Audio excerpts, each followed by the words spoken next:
Channel of Vadodara. Dabhoi શહેરમાં ઉનાળાની શરૂઆતમાં રોગચાળો ફેલાવાની દહેશત વચ્ચે નગરપાલિકા દ્વારા આરોગ્યલક્ષી કામગીરી હાથ ધરવામાં આવી રહી છે।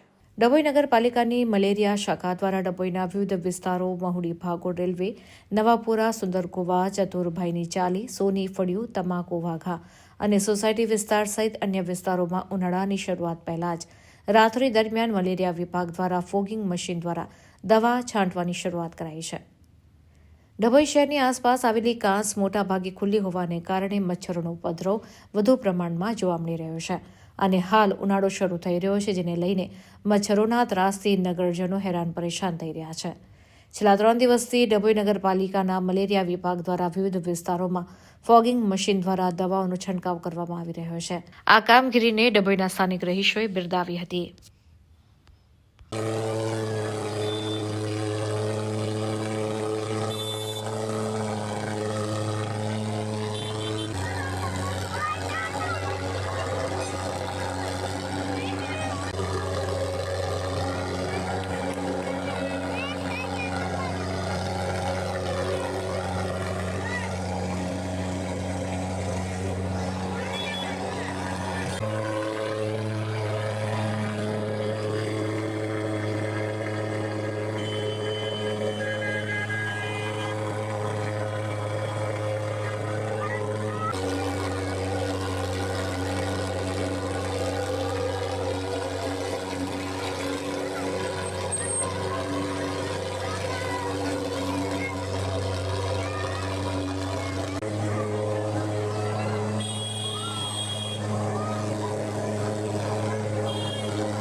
ડભોઈ મેલેરિયા શાખા દ્વારા અમે દરેક વિસ્તારના મેલેરિયા અને ડેન્ગ્યુ ના થાય તે સંદર્ભમાં ફોગિંગની કામગીરી અમે ચાલુ કરી રહ્યા છીએ। કયા વિસ્તારોમાં જો એમ અત્યાર સુધીના અમે વોર્ડ નંબર 4માં સોની ફળિયા છે, પછી આપણે ગાયત્રી કોમ્પ્લેક્સ છે, સોસાયટી એરિયા છે, મનાપો ચકલા અંબાલાલ ચારી હીરાપાપો।